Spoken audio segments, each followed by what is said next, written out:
Breaking news, everyone.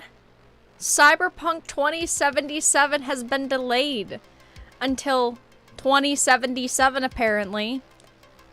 It's gonna be a great year in 2077 when we finally get the video games we're looking for. Hello, everyone. Welcome to the live stream. I hope that you are all doing good tonight. We have some pretty unfortunate news to talk about. Some news that I'm not very surprised about. Some news that I, in fact, even called during a last delay for this damn game. So, tonight we're going to be talking about a couple of things that I've wanted to cover over the past few days. Haven't gotten a chance to because, you know, my birthday was this weekend. I've been pretty busy. I've been doing gameplay streams leading up to Halloween. So we have quite a bit to catch up on. And I've also been kind of slacking with videos, but that's fine, okay? It's all good. So tonight we're going to be talking about EA being sued again. EA is unfortunately always in the news. A company known as the Evil Empire in the industry is being sued in Canada over loot boxes in dozens of games. Basically, all of their games have been brought up. All of their games have been named in a civil claim that we are going to read. Unfortunately, EA was one of the companies that normalized loot boxes in the video game industry, so I really don't feel bad for them because they're being sued. Unfortunately, EA is a company that consistently pushes the line, pushes the boundaries with consumers, and is always looking for a way to nickel and dime consumers. You know, I've purchased EA games over the years, like most people that have played video games, and unfortunately, they've always really been a shitty company, and they continue to push the boundaries with consumers, and now they're getting a little bit of a taste of their own medicine. If they lose, I guess we should say. Are they gonna lose? I'm not a lawyer, but we know how EA is. We're going to be talking about Star Wars and the new Dr. Aphra preview, claiming eternal life can be achieved through wearing 2 rings. A new Star Wars comic book is about to release, a new Star Wars comic book series. And basically they've turned Star Wars into Lord of the Rings. Now, I like Lord of the Rings. I'm a big fan of Lord of the Rings. And I've always been a very big fan of Star Wars when it's not trying to rip off other companies in other franchises. But we know that a lot of people in the comic book industry, let's say for example, can't really come up with their own good stories. They're always copying other people's work, changing it up a little bit, trying to pass it off as their own, and unfortunately, we're seeing that yet again with a new Star Wars series, where basically, Star Wars is becoming Lord of the Rings. Am I surprised that someone has finally taken it this far? Not particularly. Am I a little bit disappointed? Yeah. We all know my thoughts with Star Wars over the past few years. Unfortunately, Star Wars has been in just a really shitty place. It's unfortunate because I'm a lover of Star Wars, but originality, we don't know her. We're also going to be talking a little bit about another situation with Star Wars that I kind of wanted to throw into the other Star Wars topic.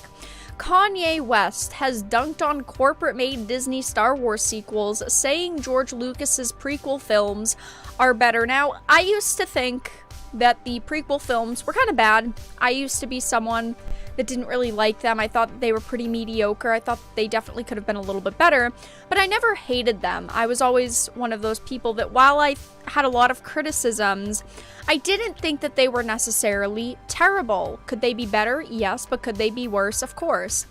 But Kanye West is now dunking on the direction that Star Wars has gone in under Disney. Basically saying it's trash, and he even dunks a little bit on Kathleen Kennedy. Kathleen Kennedy is a woman that I don't want to say I despise, but I do honestly despise her a little bit just because of what she's done to Star Wars and Lucasfilms. And Kanye West, someone that I don't know, I feel like we've been hearing more in the news about him lately. He's been doing more to try to get attention on social media. He is now coming forward saying basically fuck Disney and what they've done to Star Wars. And of course, one of the main topics that I want to discuss tonight is Cyberpunk 2077. I've covered Cyberpunk very closely here on the channel. I'm someone who is very excited for Cyberpunk. I've been looking forward to playing it the 3 times that it's been delayed over the past couple of years since we've really been hearing about it a lot. And unfortunately, Cyberpunk 2077 has been delayed again. Now, I'm not someone who likes to brag because I'm mildly smart, but I'd like to say a couple of months ago, when it was delayed until November, I recall telling you all, Cyberpunk's going to be delayed again. There's no way that it's launching in November, because it was supposed to be coming out just a couple of days after the next generation of consoles. I said, guys, it's not coming out. A lot of people didn't believe me. A lot of people said, Vara, you're just negative. You only want clicks. You're just saying that to try to get people upset talking about it. Wow. Wow. Look at look at who was right. I'd say that's a 1 for Vara. You know, I've been vocal with my thoughts on Cyberpunk. I am someone who is super excited for Cyberpunk to finally freaking release. I've been looking forward to playing for this game for so damn long. I've had it pre-ordered for so long, and I'm in the group of people that will be playing this launch day and is very excited for it. But the game, we could tell many months ago that it wasn't done, that they needed to do a lot of work to this game. And I don't think that delaying a game is bad. I guess I should say this. If you've listened to any of my other videos on Cyberpunk, you probably already know. I would rather them delay a game and have it be delayed a couple of months instead of them rush the game out and have it be a Fallout 76. I would rather them take the time that they need, make a good game, and just have it launch in the most perfect state that it can. But we've gotten to a point now where Cyberpunk has been delayed so many times that I'm feeling pretty disappointed with how CD Projekt Red has handled this. Now, again, I'd rather them hold it off. I'd rather them delay the game. But we're going on the 3rd time of being delayed. The 3rd time of them giving us a release date that they aren't going to make. Just yesterday, I'll talk about this when we get to Cyberpunk. Just yesterday, they were telling people on social media, 100% confirmed, game's launching November 19th. You know, we've seen the marketing budget that they've put into the game. They've been airing the commercials with Keanu Reeves on TV and on social media. And now we see that it is not actually releasing on November 19th. 18th? No, 19th. I was right. 19th. And I'm feeling a little bit disappointed with CD Projekt Red. I think that they should have not given us a date the last time when they delayed it. I think they should have said, we need a couple more months. We're not going to give you a full release date. They could have said something like around the time of next generation consoles. Like, when the next generation consoles are launching, you'll see about Cyberpunk. But they didn't do that. They've given us many definitive release dates, and they've promised us many times now that it will be launching when we're clearly seeing it's not launching. But we'll get to that in a little bit. So, welcome everyone to the live stream. I hope that you are all doing good. I hope that your night is going well. Happy belated birthday. Thank you. I appreciate it. I've gotten a lot of comments today. Happy belated birthday. Cyberpunk is going to Stadia. How? Yeah, Cyberpunk is supposed to be on Stadia on launch day.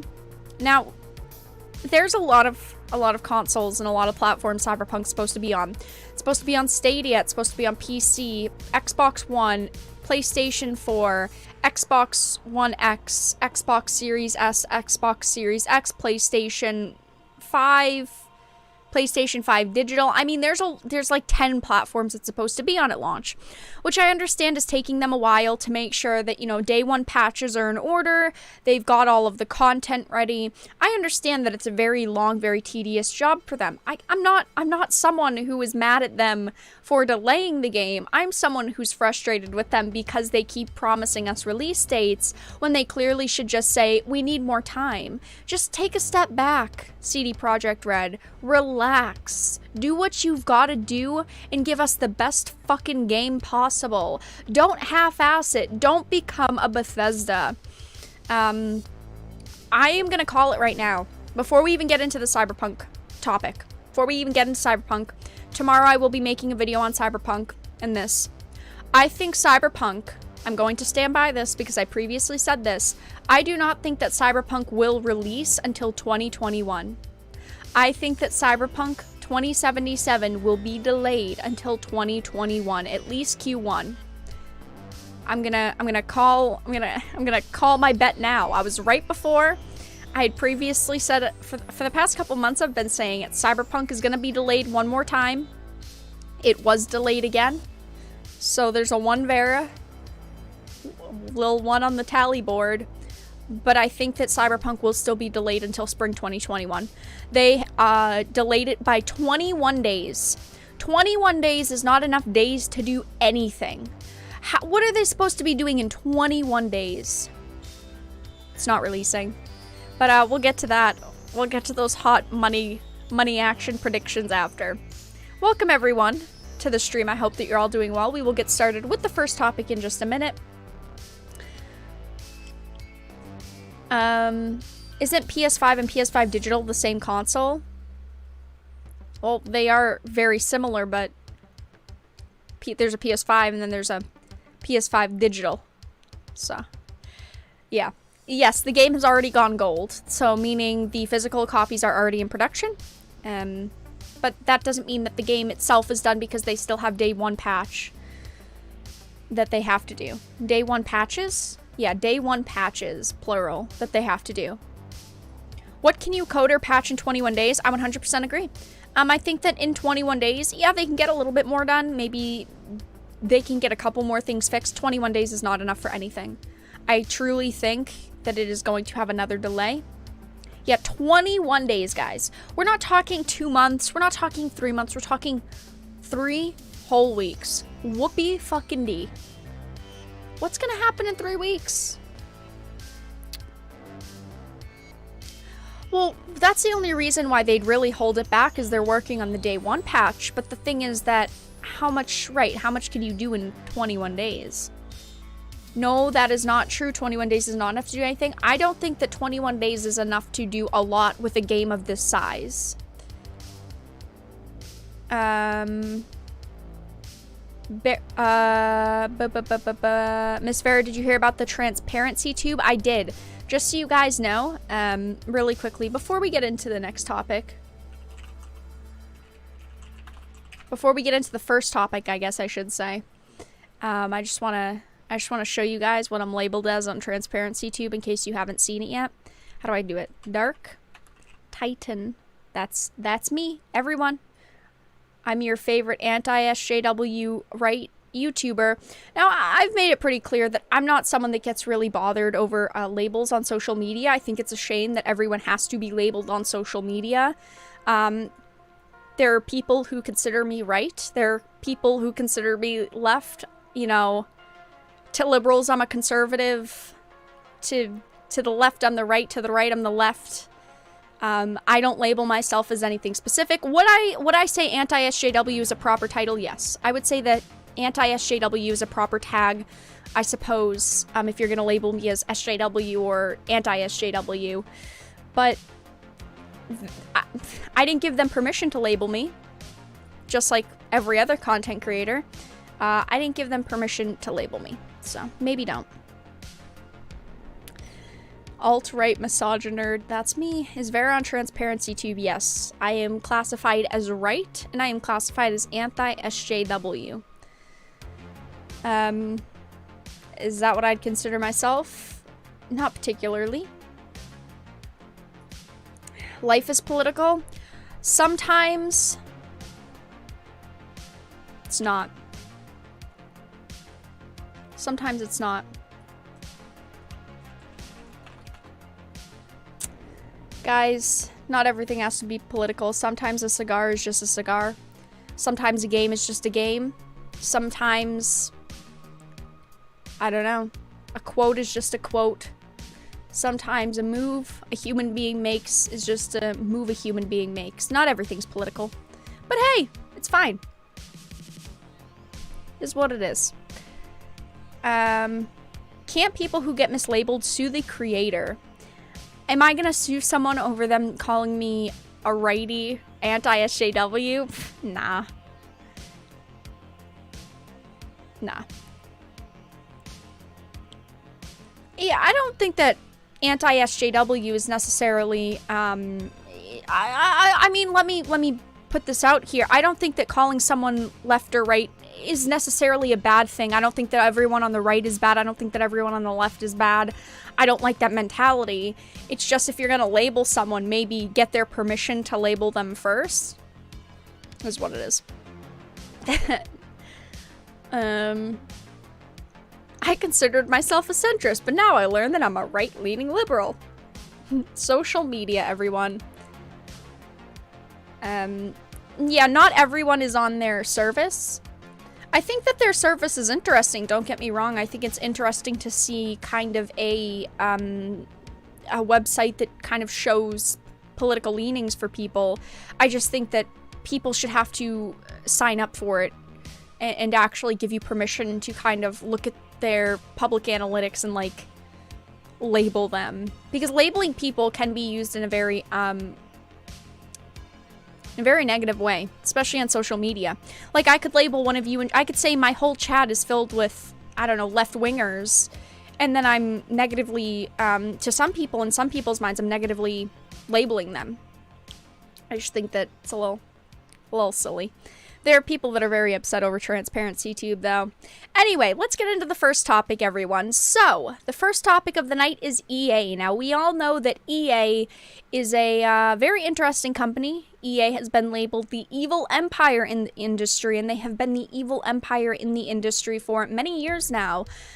We all know that EA is always a company that's looking to push limits and push the bounds of people. They're always looking to nickel and dime their consumers. And it's very unfortunate that such a big company in the industry doesn't truly respect the people who are buying their games. They don't truly respect their consumers. But EA is facing a little bit of controversy again, not by people specifically this time, but EA is actually being sued in Canada over loot boxes in dozens of their games. Now, EA being sued isn't a new situation. EA's been sued plenty of times, and seeing another lawsuit over loot boxes truly doesn't surprise me. But EA is being sued in Canada over loot boxes. So, loot boxes called... Wait. Oh no, I have this. Sorry, I have this. The class action suit was brought by plaintiffs in Ontario and British Columbia. Loot boxes are called a game of chance inside a video game. The lawsuit compares the psychological effects of loot boxes to slot machines, and EA has a history of criticism surrounding its use of loot boxes in games. We all know all of this is true. EA definitely does have a history of criticism when it comes to loot boxes, because loot boxes, before EA started really pushing them, they weren't super big into the industry. I mean, games had loot boxes, there were gacha games, there were free-to-play games with monetization practices similar, but EA really pushed them into AAA games, and then a lot of companies started copying EA. If it wasn't for EA, loot boxes might not be as shitty as they are when it comes to some companies today. But loot boxes called illegal gaming. Loot boxes in video games are under legal scrutiny again, as a class action lawsuit has been filed in Canada against Electronic Arts, or EA, over its usage of the game mechanic. So they filed the suit on behalf of plaintiffs in British Columbia. The plaintiffs say they purchased loot boxes in EA's NHL and Madden NFL games. In total, the lawsuit lists 60 games. So many games in which Canadian customers may have purchased loot boxes since 2008, including the FIFA series, NBA Live series, Apex Legends, Plants vs. Zombies, Garden Warfare 2, and the entries in the Battlefield, Mass Effect, and Star Wars series. I wanted to bring up the actual claim itself, because while the article does have a little bit of information, it is pretty short. I'm not going to read through all of it. If you guys actually want this notice of civil claim, the PDF, I can of course link it into the chat for you all, but it says notice of civil claim. Let me scroll down. Statements of facts. Video games are a multi-billion-dollar global industry that counts both children and adults as consumers and players on personal computers, dedicated consoles, and mobile devices. As video game developers and publishers have sought to monetize their products, they have increasingly employed addictive game elements, including so-called loot boxes, to compel players to spend more time and money in their games. A loot box is, of course, a game of chance inside a video game by which a player pays for a digital roll of the dice and the possibility of obtaining desirable virtual rewards. It can be purchased with real money or must be unlocked using a virtual key purchased with real money. We all know at this point what loot boxes are. Loot boxes, I've said it before, I think that loot boxes can be done properly. I am someone who is under the belief that loot boxes can be less predatory, and I do think that companies could implement loot boxes into games and have them be okay for consumers, have them not be shitty, but unfortunately, it's companies like EA who have pushed the limits, who have pushed the bounds, and who have made a lot of very, very, very, very predatory monetization systems, like how they've what they've turned loot boxes into. So it says, the Criminal Code of Canada prohibits unlawful gaming, betting, lotteries, and games of chance. Gaming is strictly controlled and licensed in this country, and in breach of these laws, the defendants have operated an unlicensed, illegal gaming system through their loot boxes. And through this suit, Canadian consumers seek to hold the defendants accountable for this unlawful conduct and to recover their losses. It says the parties involved, which of course is EA. Let me scroll down a little bit. Electronic Arts Incorporated and Electronic Arts Canada. Now, the plaintiffs bring this claim on their own behalf and on behalf of the Canadian customers of the defendants who, during this class period, purchased or otherwise paid directly or indirectly for loot boxes in any of the following games published by EA. Some of the games, okay, guys, there's like a lot of them here. FIFAs, all of them. From 09, 10, 11, 12, 13, 14, 15, 16, 17, 18, 19, 20, 21. Madden NFL 10, 11, 12, 13, 25, 15, 16, 17, 18, 19, 20, 21. NHL 11, 12, 13, 14, 15, 16, 17, 18, 19, 20, 21.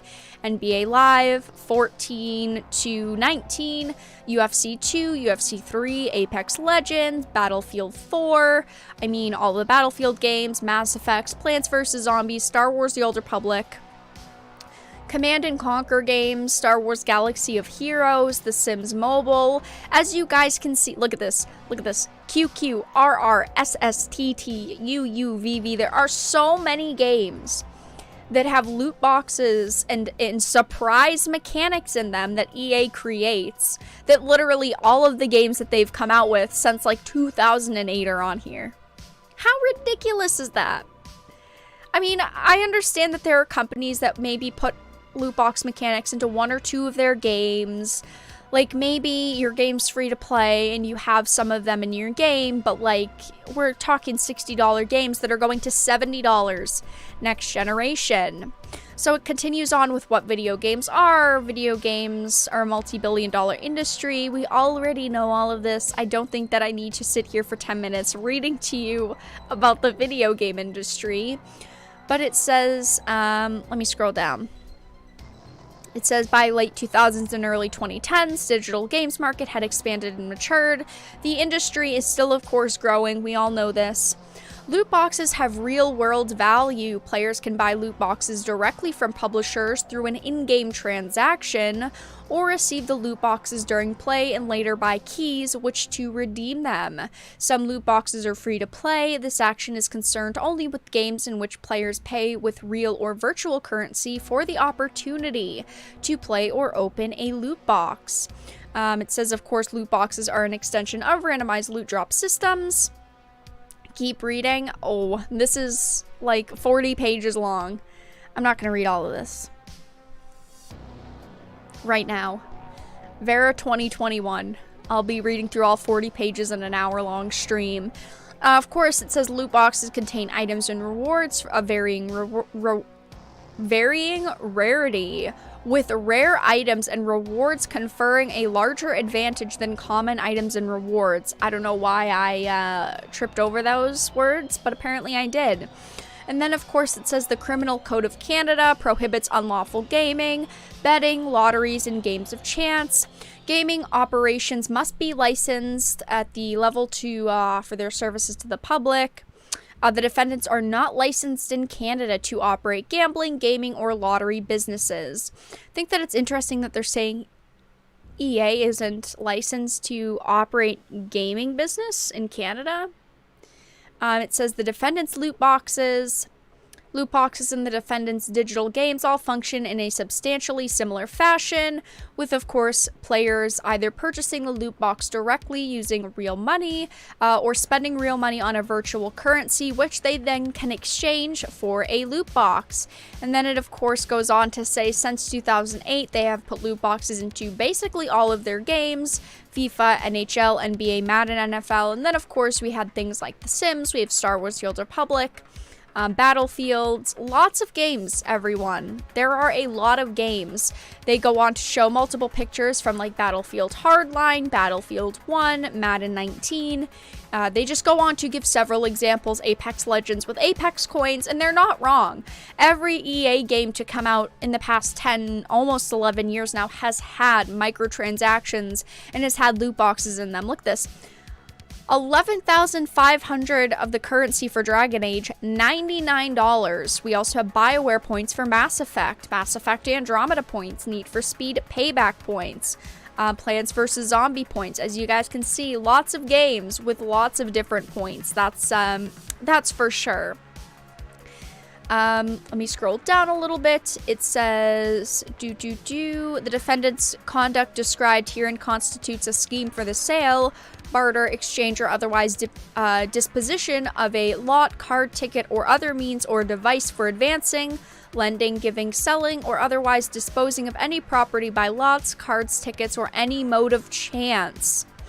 I mean, as we can clearly see here, they are actually giving evidence. It's, the other day in a video, I talked about the Bethesda situation, where Bethesda is being dragged into a lawsuit. And it's different from that because in that lawsuit, there was like no evidence given at all. And there's plenty of evidence to show that EA games do actually have loot boxes, pay-to-win mechanics, things like that. And as the article continues on, it says the lawsuit compares loot boxes to slot machines, explaining that they utilize the same sort of compulsion loops. They both use, according to the plaintiffs, a variable rate enforcement schedule, a psychology term for rewarding a subject at random intervals. The randomness combined with a reward results in the constitution of a behavior, and the lawsuit claims this leads to both video game and gambling addiction. I do think that people can get addicted to loot boxes. I do think that people can become addicted to things like gambling, obviously. But I do think that loot boxes you can become addicted to. And do I think it's an epidemic? Do I think it's a massive problem? No, I don't. But I do think that there are, of course, people who do have very addictive personalities that do end up becoming addicted to things like loot boxes. And as the article says, that's what they're comparing it to. As a lawsuit says, civil claim, that's what they're comparing it to. They're comparing it to slot machines and gambling. It says EA has been criticized before. EA has been the subject of strong criticism in its use of loot box mechanics in recent years. The most notable was in the fall of 2017 when it released the highly anticipated Star Wars Battlefront 2. Of course, the game launched at $60, yet still included microtransactions that allowed players to buy loot boxes that contained items to help them improve their characters. Of course, last summer, fans of the popular NBA 2K series lashed out at EA when the trailer was released. The entire trailer featured loot box and gambling mechanics, and then they were also sued in August over loot boxes over Ultimate Team packs in the FIFA and Madden games. The plaintiff, who represented over 100 people in the class action lawsuit, said he had spent over $600 on packs in both video game series since 2011. We all know that EA's been sued, like it says, several times. They've faced a lot of criticism. They've been in a lot of bad situations over the years. And this just, shows that. This lawsuit, in my opinion, doesn't really show anything that we don't know. We already know that all of this is true. We already know that EA puts loot boxes into their games. They put shitty monetization practices into their games, and they're just, in general, a shitty company. They've been called the evil empire in the industry since, I don't know, how long? How long, guys? When did they get that moniker? Let me look at their wiki, because it's been that way for a very, very, very long time. I don't know if I can find a date, but they've been called the evil empire for years now. For years. Since basically the beginning of them getting into the industry. They're a massive company, and they've done, unfortunately, just really, really shitty things. Like a lot of companies, they're not the only company to do it. Yeah, I can't find it, but you guys know what I'm saying. They've been called the evil empire for a very long time. And this lawsuit just shows us what we already know, unfortunately, about EA and the way that they act. Do I think that they're going to lose? I don't know, but they are being sued in Canada over loot boxes. And there are loot boxes in every single one of their games, so that's all that you can really say. I will put the civil claim into chat for you guys in a minute in case you want to read it for yourselves. It is a very interesting read. Again, 40 pages though, lots of freaking reading. But we all know that EA is a bad company. There's loot boxes in all of their games. That's nothing new, nothing surprising. That's for sure. That's for sure. I talk about EA a ton on this channel. Unfortunately, EA is always in the news and never for positive things. EA's been in the news once for a positive thing, and that was Star Wars Jedi Fallen Order a year ago. It's not like you get a loot box and it ever says, sorry, you didn't get shit, try again next time. It basically does, though, because there's so many different levels of items that you can get. There's so many different rarity tiers, and 80% of the time you're just getting common bullshit that you probably already have unlocked.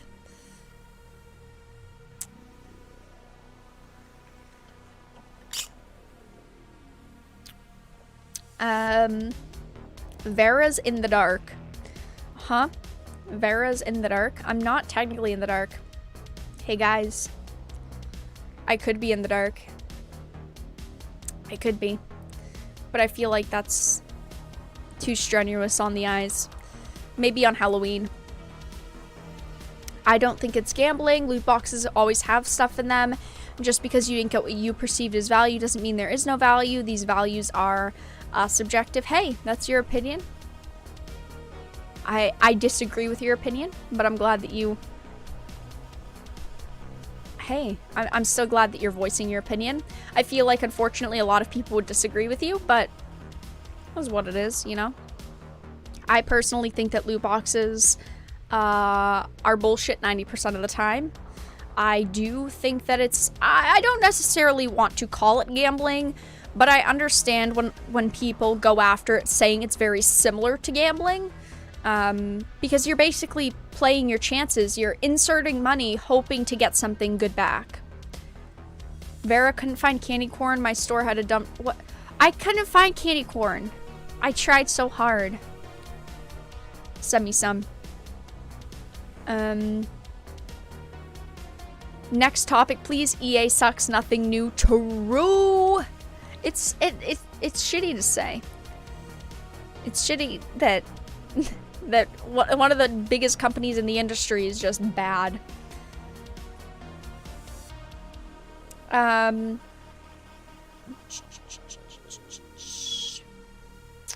Rogue Squadrons is a good game because EA thought they could not make much money from it, so they left the developers to do their thing. EA said that there's not going to be any new content for it. They literally put out a $40 game and said we're not doing any more content for it. That sucks. Like, that's just another shitty thing that EA did. Release a game, say, yup, that's it, and move on to the next half-ass project. Just don't half-ass things, okay, EA? Just try a little bit harder. It's not that much work. Alright, you guys, we are going to move on to the next topic of the night. Now, as you all know, over the past few years, in my opinion, Star Wars has gone to shit. I'm personally someone who's really disliked what's gone on with Star Wars. I was someone who was under the impression that Star Wars was going to get a lot better when Disney purchased Lucasfilms. Unfortunately, that has not been the case. The Force Awakens, as I've said in the past, was a good basis to a trilogy. I do think that The Force Awakens could have led into a better story. On its own, it was a pretty mediocre movie. I thought that it was just okay, but I thought that the next movies after that could have been pretty good because the basis of a good story was there. Unfortunately, wow. The Last Jedi was one of the worst movies I've ever seen. It literally just took existing canon and fucking murdered it, and it took existing characters and fucking murdered them. And then, of course, we had The Rise of Skywalker, which made absolutely no sense. Basically, the writers for these movies, the directors, everyone part of these projects had no clue what they were doing, and they basically just said, what can we do that's going to be crazy? What can we do that's at least going to get people talking about our movies?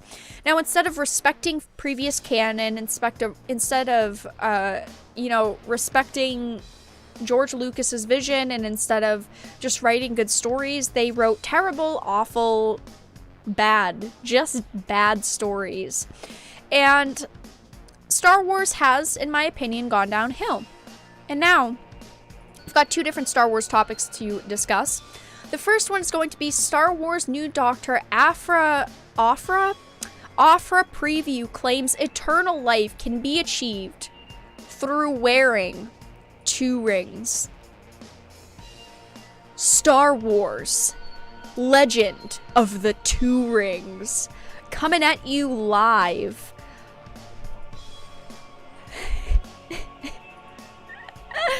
Okay, is there gonna be more than 2 rings? Is it only 2 rings? Are we about to see the beginning of the Rings saga in Star Wars? So this is a Bounding Into Comics article. A new preview for Marvel Comics' upcoming Dr. Aphra number 5 book claims that there are 2 rings that can be worn together that can grant an individual eternal life. I don't know, guys. I feel like we've heard of this somewhere before. Wasn't there a movie... Can I type this in and it'll work? I don't know. Wasn't there, like, a movie about rings? I don't know. Wasn't there some, like... I don't know, big series that was, like, about... I don't know, like... rings and, like, granting life and being crazy? Wasn't that a thing? Maybe not. Maybe I'm just imagining it. The newly launched Dr. Aphra series is written by, get this, Alyssa Wong, who accused Marvel Comics editor-in-chief of being racist before mysteriously landing a job at the company. When I saw the idea for this comic, I was like, who wrote this? This is bad. Why? And then I read who wrote it, and then I said, oh, okay, now I understand. Originality? We don't know her. Good series? We don't know them. So that's the cover. I don't necessarily think that the art is bad. I don't think that the artist did a bad job. I mean, if there's literally 2 rings, one that grants immortality and one that grants whatever the other one does, boundless fortune. I don't think that the cover looks bad. But the series takes place during the events of The Empire Strikes Back, and specifically after the Battle of Hoth. After stealing a shipment of rebel contraband from Imperial troopers on Hoth, Aphra is approached by a college student named Detta Yao about a pair of mythological artifacts called the Rings of Val.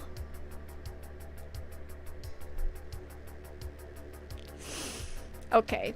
Yao claims that the rings grant their wearer eternal life and boundless fortune when they're worn together. However, she notes that they're cursed. But Afra isn't worried about the curse, dismissing it as a superstition created to prevent people from seeking the rings. Wow. I feel like I've never heard this story before. Afra quickly attempts the deal to acquire the rings and heads to the ruin of Kolker in the Outer Rim to find a doctor, a supposed expert on the rings. So this is the first time we're ever hearing about these rings in the Star Wars universe, in any sort of Star Wars writing, and suddenly there's like experts hidden around that know about these. However, after tracking down the doctor, Afra discovers that another party is also interested in the rings. Now, we've heard about a lot of bad villains, okay? We've heard the stories for villains being pure garbage. Just listen to this one, guys, because I'm gonna try to not laugh. But when I first read this, I'm going to be honest, I cry-laughed. Ronan Teague, and he has an obsession of destroying rare artifacts after he's the last one to touch them. So basically he's like, he literally says it, and the only thing that makes my blood sing more than owning something precious is being the last person to touch it. Oh no. We've heard of some stupid fucking villains, okay? But this one gets off on touching things and then destroying them.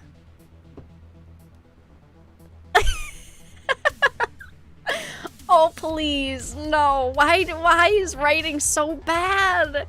Why is this a thing? Out of all of the things that a villain could want to do. No, that's the point. He's not after the immortality. He doesn't even care that he could become, I don't know, fucking immortal and have boundless fortunes. He's just like, guys, I want to touch it and destroy it. Wow.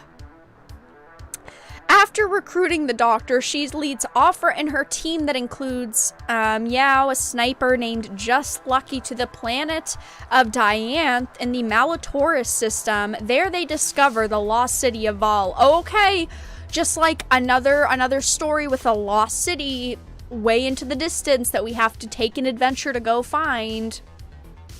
While exploring the city and attempting to find the location of the two rings, it's revealed that the two rings actually have their own titles.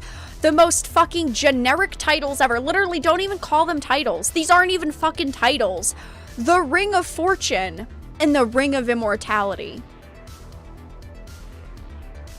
I don't know, you couldn't have, like, translated it into a different language or something, like, I don't know, Mandoa or something, like, into Ancient Sith. Like, you couldn't translate it into a different language and then, like, call it that. It's literally the Ring of Fortune and the Ring of Immortality. Okay. While they would discover the Ring of Fortune, the Ring of Immortality was missing. It was not located in its case in the inner sanctum of the Architect's workshop in Val. And however, a game of double crossing occurs. One of Afra's party, Lucky, is revealed to be an agent of the Sith and comes away with the Ring of Fortune and promptly sets off to deliver it to his benefactor. Lucky also leaves Afra and her party to fend for themselves. Okay. I mean, this art looks kind of neat. I'm not opposed to this art. I think that the art looks good, but this story is just pure garbage. However, while it appears it's the city driving the individuals mad, Lucky is still hearing a sound emitting from the Ring of Fortune despite being away from the city. So basically, we've got these two rings, okay? We've got these two rings and this awful villain. And the rings just happen to drive people mad. They just drive people mad. Okay. It's as if the ring is calling to them. Okay. Garbage stolen story. While Lucky is taking the rings to Tag, Afra and her team eventually escape the catacombs, and as soon as they do, Tag's military forces destroy the entire city of Val, as well as Afra's starship, despite the Ring of Immortality missing. Fortunately for Afra, she discovers a High Republic starship that just so happens to be abandoned on the planet and is in full working order. Wow, how great. I mean, who never saw this coming, that there's just a random ship in full working order a couple of feet away. She decides to bait the Sith and get her and the rest of her team captured. Now, in this preview from Star Wars, it's revealed Tog already has the Ring of Immortality and has been wearing it since the beginning of the series, until he wants to destroy it. He even reveals that the ring has been in his family's possession for numerous generations after they acquired it from an infamous space pirate. And once he found out the ring was actually the Ring of Immortality, it made him want to not only obtain the Ring of Fortune, but to destroy them and erase all knowledge of them from the galaxy. Literally, this villain has these fucking rings that makes you immortal. We're not talking about like a little bit stronger. We're not talking about turning you into like the Hulk. We're talking about making you immortal. And he's like, nah, can't have that. I'm gonna destroy that shit. What kind of villain is this? Honestly.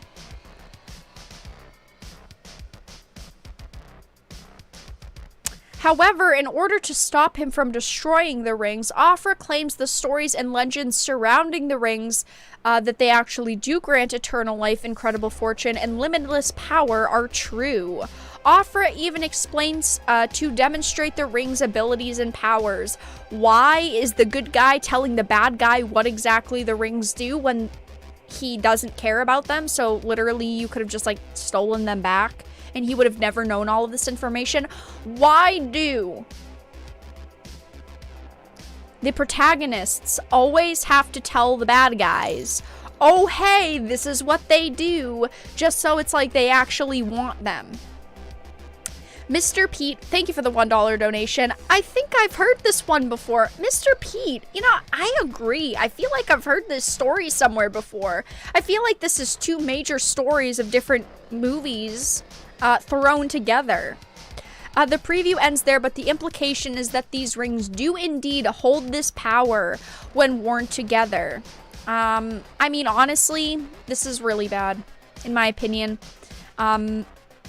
There's not much else, as it says, while it's quite possible that there will be a twist with the rings, if there isn't, and I wouldn't be surprised if the rings do grant eternal life, it would just be another slap in the face to Star Wars fans who appreciate the rise, the fall, and the redemption of Anakin Skywalker. Skywalker falls to the dark side after Darth Sidious tempts him not only with the keys to immortality, but the ability to keep others alive, specifically his wife Padme, and then we'll find out when the new issue of Dr. Aphra arrives on October 28th. I'm not gonna buy it tomorrow. No ma'am.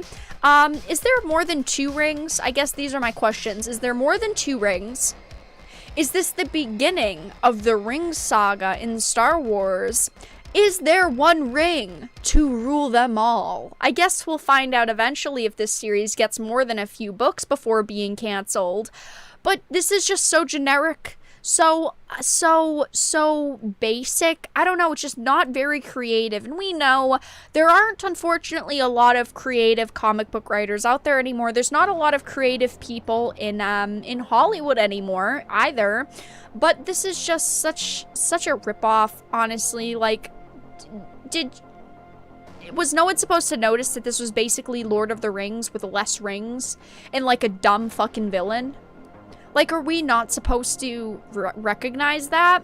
Like, I think that it would be interesting if we saw a Star Wars comic, because we've seen this kind of in the past with them trying to find, like, an ancient relic. If there was, like, some sort of relic, maybe an amulet that granted immortality or something. But rings, there's 2 of them. It's too Lord of the Rings for me. They're trying to turn Star Wars into Lord of the Rings, but they're trying to change it a little bit so, like, you don't catch on. And the villain, I feel like that's the main problem for me, is the villain. The villain literally doesn't care about immortality. The villain doesn't actually care about who he could become. All he cares about is getting these rings and destroying them. How does that make sense? How is that a good villain? I want cool villains. I want badass villains. I want villains who want to be strong, immortal characters, not just, hey, I want these items to destroy them. Really dumb, really basic and bland in my opinion. They're basically trying to make it Lord of the Rings in space, and I'm not into that. Now, I also wanted to move into another topic that's very similar. It is having to do with Star Wars, and I'm only going to read through this really quickly. But Kanye West is actually dunking on corporate-made Disney Star Wars sequels, saying George Lucas's prequel films are better. Now, I feel like everyone used to not appreciate the prequel films. I was someone who did kind of like the prequels. I thought that they had their moments that were good, they had their moments that were bad, but I thought overall they did tell a story that I would rather have seen than not exist. Unlike the Disney Star Wars movies. And even celebrities now are dunking on Disney Star Wars.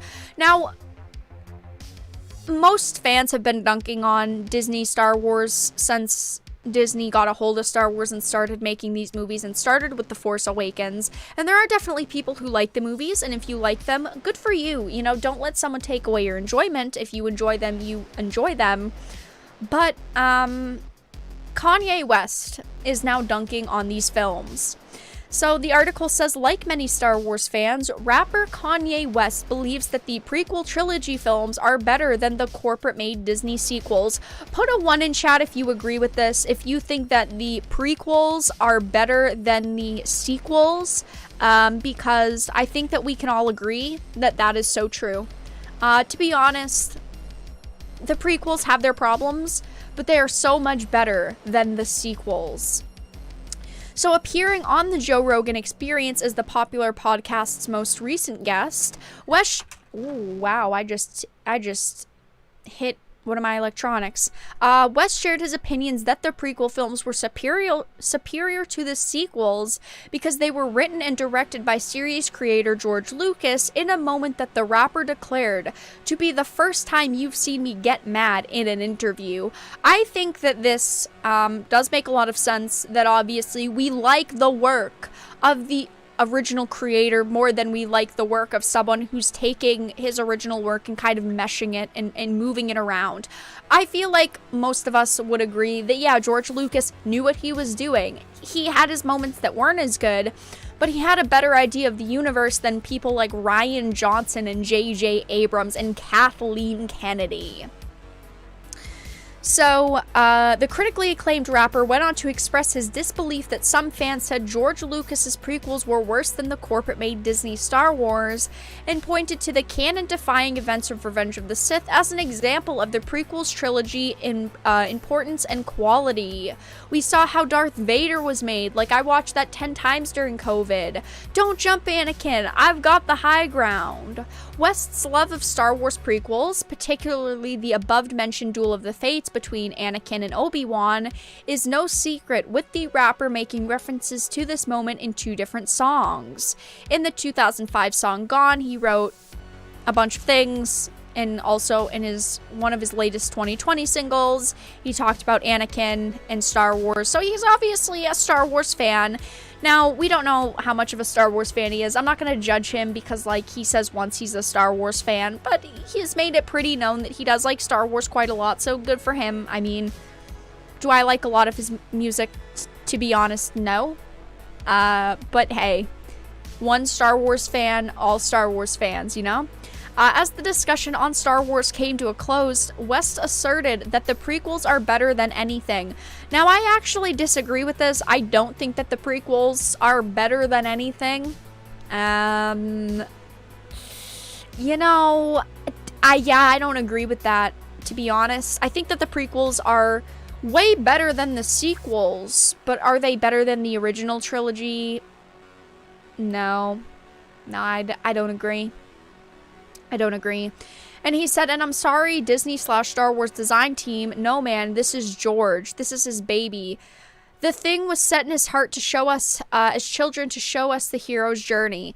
Now, I actually also, disagree with this kind of, because he basically is saying that why would Disney fuck up George Lucas's baby like this? Star Wars is his baby. He loved it. He sold it. Okay? I want to be very clear with my thoughts on that. While, yeah, I think that he obviously did the best job with Star Wars, George Lucas gave up Star Wars because he wanted money. Which, can we really judge people based off of, wanting to get out of an industry? No.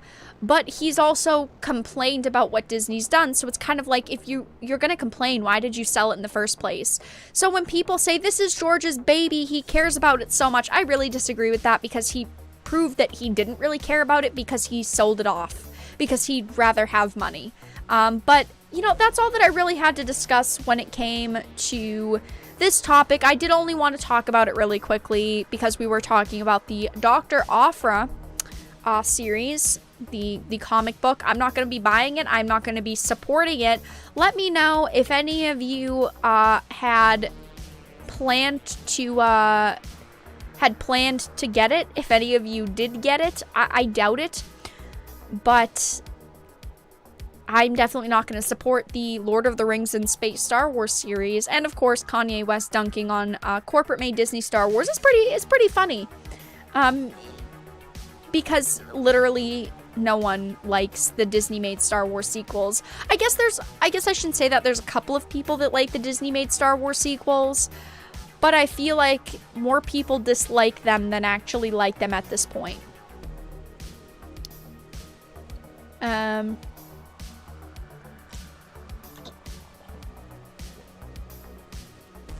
I do agree, Androvsky, the prequel trilogies have more meme value. 100% true. Gonna flop without him and gets it back. I don't know, that, maybe. Hey, maybe. And honestly, I would rather him have it back than one had anticipated. And I was someone that actually thought that it would have went okay. I truly thought that Disney was going to get it. They were going to have a bunch of money to put into it. It was going to go good. It was going to be positive. Unfortunately, it hasn't been, though. But we are going to move on to the final topic in just a moment, which is the one you're all... It's a shame that we have to talk about Cyberpunk 2077. And it not being the release of the game. To be honest, I was hoping, you know what, the next time I talk about Cyberpunk, it's going to be me announcing my Cyberpunk streaming schedule. Well, look at me. Look at me being wrong. Alright. Yeah, we'll get into Cyberpunk in just a minute. Cyberjunk 2077. I mean, honestly, true.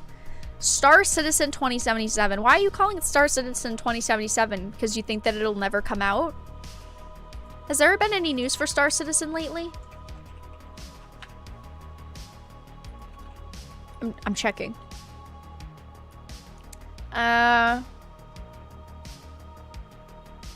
Nope. Doesn't look like it. Nothing new for the game. Really quickly, if you guys are enjoying the stream, please make sure to give it a like. If you're not, give it a dislike. I appreciate your support either way. Please consider donating via Streamlabs. Just $1, a notification will pop up. $3 or more text-to-speech activates.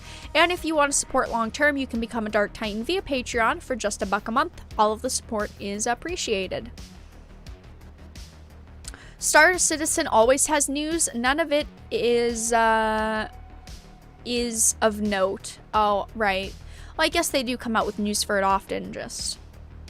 Do you play Magic? Do I play Magic as in, Magic with, like, wands and alchemy? Like, do I LARP? Or do I play Magic the Gathering? The #1 trading card game in the world. That I used to be... Did you guys know, for those of you who are here, did you know my channel started as a Magic the Gathering channel? I did only Magic content for a a couple months, but it was still only Magic content. Card game, of course I do. I play digital, I play paper. I don't own full power. LARPing is hardcore. Frank, I know. Frank has been here since the very beginning of the channel. When I was just a little Magic player. 2011 anymore.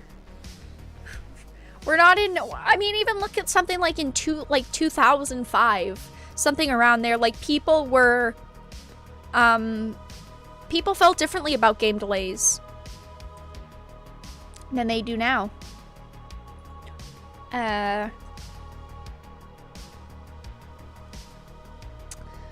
I'm here. Welcome, Ken. How are you doing? All right, guys. So we are going to move on to the final topic of the night.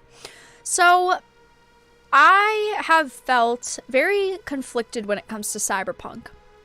Now, I am someone who's really excited for Cyberpunk to release. I cannot wait for this game to launch. I cannot wait to actually get my hands on this game and play it. I do think that this, whenever it releases, is going to be the game of the year for me. But unfortunately, Cyberpunk is a very big project. And when you have a very big project, a very big game, you have a lot of problems that you face, a lot of delays possibly. And we know that Cyberpunk has been delayed a couple of times now. We've had, unfortunately, you know, a bad roadmap for this game, because CD Projekt Red has continuously said we're going to release the game, it's going to be releasing next month or the month after, and it's been delayed twice. But now Cyberpunk 2077 has been delayed a third time. Now I want to read to you all my tweet. I've been saying for months that it'll be delayed one more time, and I was correct, but I'm still worried about the game since just yesterday they said it would be launching in November. I'd rather them delay a game and have the launch go great, but this many delays is worrying. I've been saying over the past couple of months, I think that Cyberpunk's gonna be delayed, guys. I told you all, I think that it's gonna be delayed a little bit longer. Now, I initially thought that they were going to delay it until early 2021, and they did delay it by 21 days, but my problem is that 21 days isn't enough time, I don't think. I think, I'm gonna give you all my prediction now, and I'd love to be wrong. I would love for Cyberpunk to release on December 10th, in 21 days from when it was supposed to launch. I think that Cyberpunk 2077 is going to launch in spring 2021. I have a feeling that Cyberpunk 2077, even though they're saying it's going to be released on December 10th, I have a feeling this game is not going to release on December 10th. I think that this game is going to be delayed again for a fourth time. Now let me make this bigger and read to you all what they had to say. So Cyberpunk 2077 game on Twitter said, we have important news to share with you. They had said today, only a couple of hours ago, hey everyone, today we've decided to move the release date of Cyberpunk 2077 by 21 days. The new release date is December 10th. Most likely, there are many emotions and questions in your head, so first and foremost, please accept our humblest apologies. The biggest challenge for us right now is shipping the game on current gen, next gen, and PC at the same time, which requires us to prepare and test 9 versions of it, Xbox One, X compatibility, Series SX, PS4, PS4 Pro compatibility, PS5, PC, Stadia, while all working from home. Since Cyberpunk 2077 evolved towards almost being a next-gen title somewhere along the way, we need to make sure that everything works well with every version running smoothly. We're aware it might seem unrealistic when someone says that 21 days can make any difference in such a massive and complex game, but they really do. Some of you might also be wondering what these words mean in light of us saying we achieved our Gold Master some time ago. Passing certification or going gold means the game is ready and can be completed and has all of its content in it, but it doesn't mean we stop working on it and raising the quality bar. On the contrary, this is the time where many improvements are being made, which will then be distributed via a Day Zero patch. This is the time period we undercalculated. We feel we have an amazing game on our hands and are willing to make every decision, even the hardest ones, if it ultimately leads to you getting a game that you'll fall in love with. Yours, Marcin Nowinski and Adam Badowski. Now, I'm someone who would rather them delay the game and have the game release and be good instead of the game be rushed and have it be a Fallout 76, have it be buggy and broken. I would rather them delay it. Now, my big problem with this game, I have one big problem. The dates. They keep pushing this game off. They've delayed it 3 times now and they keep giving us dates. I think it would have been much smarter for them to not give us a date. I think what they should have done last time I said this is say sometime around the next generation consoles the game will be launching, we'll give you a specific date soon. Because now they've spent all of their money on advertising. They have Keanu Reeves ads on TV and social media saying November 19th, and now it's not releasing November 19th. I think that even the last time and this time as well, they shouldn't have given us a date. For this one, I think they should have said maybe by the end of 2020. That would have given them all of December. Or they should have said early 2021. Take the time that you need instead of promising a product to consumers that consumers aren't going to get. I'm fine with them delaying it, but they need to be honest with consumers and they need to stop telling us we're going to get something if we're not going to get it. They just need to take a step back. This game is fucking massive, okay? This is a huge game, massive game. Just take the time that they need. And I know that it's not necessarily the developers' choices because they are working for a company and ultimately companies want money, and they did want to make the holiday rush. They wanted this game to be out so they can make that sweet, sweet holiday next generation money. But I think that they needed to take a step back because I talked about this in a previous video, and this video didn't get a lot of positive reception, and it's a question that Ghost Dice just asked. Are they still crunching? Yes. Now, a couple of weeks ago, I made a video talking about the team at CD Projekt Red working on Cyberpunk crunching. It was said that they were going to be going into a mandatory crunch phase until the release of Cyberpunk on November 19th. This means that that crunch just got extended 3 weeks. Which, initially, there were developers who came out after the first story was published about crunch saying, we all wanted to make the jump, we all wanted to commit to getting the game launched on November 19th, so a lot of us did kind of accept that crunch was going to happen. But now, we've had a month worth of crunch, and then 3 extra weeks of crunch added on top of that. I don't know if any developers will come out and say that they're upset about this. I don't know if any developers will come out and say this crunch sucks. I don't know, maybe they'll come out and say we all agreed to the crunch and we're fine with it. But I'm someone who doesn't agree with crunch in the industry, and I've always stood very firm on this, even though my last video on Cyberpunk crunch got dislike bombed and people were fucking pissed at me. I'm gonna stand by what I said. Crunch isn't acceptable. They're creating a video game. These people should not be working 16 to 18 hours a day during a pandemic crunching. If they need more time for this game, they should just take the time that they need. Just delay the game a little bit longer. Okay? Don't give us a date. Don't say December 10th. Don't say December 15th. Don't say December 25th. Just say, by the end of the year, the game's going to come out. Or they could have even said it's going to come out spring 2021. I do think that it will be delayed again. I don't think...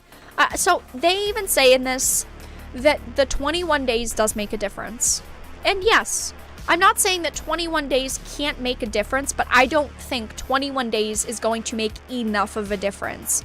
I truly think that 21 days isn't going to be enough. And I think that at this point, they're just trying to add on small increments, like, oh, in 21 days extra, we're only adding 20 days before to the launch date. We're only, delaying it by 2 weeks, 3 weeks. I think that is ultimately going to hurt them, because there are a lot of consumers who are very upset about this move. And I'll even scroll into the comments a little bit. I do agree with the Quartering's comment here. They should just be staggering the release if they're having so much of a problem. Get the PC one done, get maybe new gen consoles, fix the other ones, stagger releases, or don't come out with the next generation console ones for a couple more weeks. But I know that they want to come out with those next gen ones because people are buying next gen consoles. They're going to be buying next gen games. Someone commented, "Hey everyone, here we go again." Ah shit, here we go again. Literally yesterday, someone tweeted at them asking, "Before I book the 19th off of work tomorrow, can I have full confirmation the game is going to come out on the 19th? They literally said yesterday, full confirmation. Mr. Beast said, "What if they keep delaying it until 2077? Someone else said, "I understand the decision, but a lot of us I'm asked for time off on our jobs to be able to play the game since you guys have said no more delays were going to happen. I have a lot on my mind with this decision."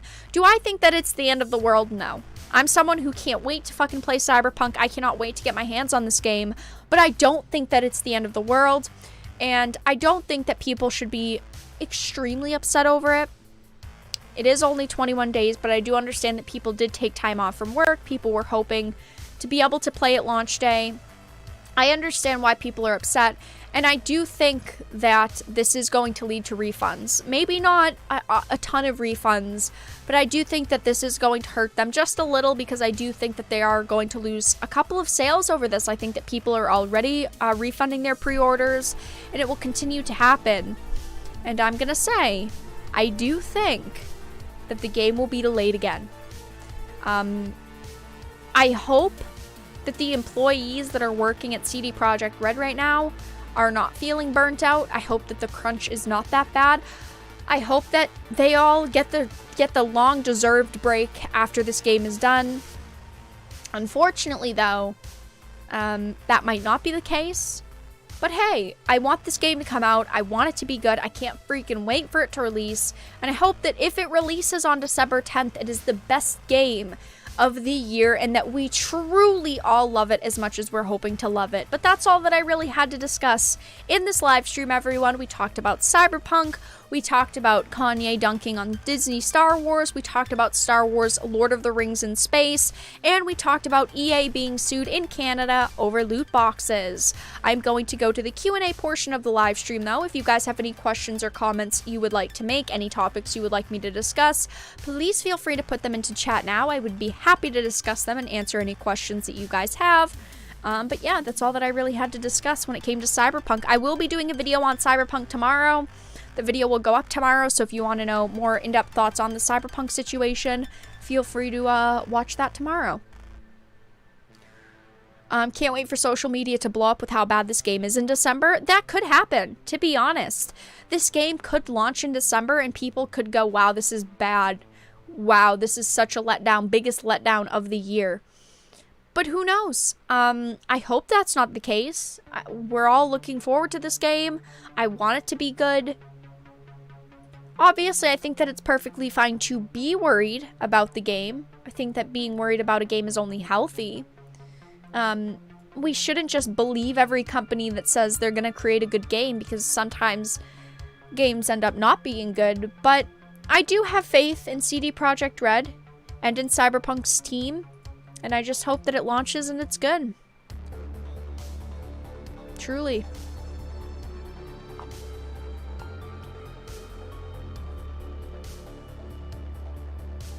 A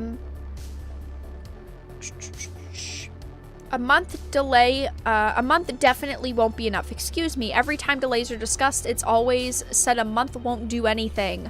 Vera is right. Well, I guess we'll see if Varadark is right again. But I do truly think that Cyberpunk will be delayed until 2021. I've said this for half a year now. I said it would at least be delayed one more time. So I'm already Vera 1. Vera 1 point. But I'm gonna double dip. I think this game will be delayed until 2021. I thought this was a video. What the fuck? I stream 8 p.m. Eastern, like 5 times a week, 4 times a week. How you doing, Riker Central? But yeah, I will be doing a video tomorrow on, I'll have a video up with more in-depth thoughts on the Cyberpunk 2077 situation, but this is a live stream. Is Cyberpunk coming out on the PS4? Yes, it's coming out on Google Stadia, fucking Google Stadia, PC, PS4, PS4 Pro, yeah, Stadia, PC, PS4, PS4 Pro, because they're counting them as 2 different things, Xbox One, Xbox One X, Xbox Series S, Series X, PS5, PS5 Digital. Yes. Vera. I'm always right. I'm not always right, guys. But when I talk about video games so much, I know a thing or two. She's 22. Wow, my birthday was yesterday. Stadia will prevail. Frank, buy me a Stadia. Even though it's not a physical thing. So I guess you technically can't. Buy me a Stadia subscription. I'll play Stadia confirmed. It's the lack of candy corn. Candy corn's great. How is Google holding up as a developer company? Not well, it doesn't seem. Oh, gosh. If needed, I'll use GeForce Now. I got a 3080. What? What do you mean you got a 3080? I've been trying to get my hands on a 3090. I can't get a 3090, guys. Oh, no. Well, you know, I guess I'm fine with Cyberpunk's delay because that gives me more time to get my 3090. That's just going to be broken. Most of the time you are, to be fair. Well, thank you, Matterhorn. I appreciate it. I'm not trying to get cocky. I'm truly not. It's just, it's very obvious that this game was going to be delayed again. And them only delaying it by a month kind of, to me, shows that it's going to be delayed another time. I hope I'm wrong, though. I hope I'm wrong. I hope it does release in December, on December 10th. That would be amazing. I would be super happy with that. I'm looking forward to playing it. But I guess we'll see what happens. I guess we'll see if it's delayed again. But alright, you guys. I am going to end the live stream here. Thank you all so much for stopping by tonight. I do very much so appreciate it. If you are not already subscribed to the channel, please make sure to subscribe. I put up content every single day, whether it is a video or a live stream. If you want to support the channel, you can become a Dark Titan via Patreon for just $1 a month. The link is in the description, and I'll put it into chat. I do really appreciate all of the support, you guys. None of my content is monetized. I thought I had to hiccup. So all of the funds and all of the support does go back into the channel. It does really help the channel continue to grow. If you want to support even further, make sure to follow me on social media like Twitter, Parler, and join our Discord. We are very active there. I do tag you all when I go live in case YouTube doesn't notify you. We have right now 420 members. It's a good number. Right now we have 420 members, so make sure to join the Discord as well. Like I said, I tag you all when I go live, and I post my videos there. Is Streamlabs working? Streamlabs is indeed working, but I do not see any donations besides the ones that I've already read. But, alright you guys, I am going to end the live stream here. Thank you all so much for stopping by, and have a fantastic night, everyone.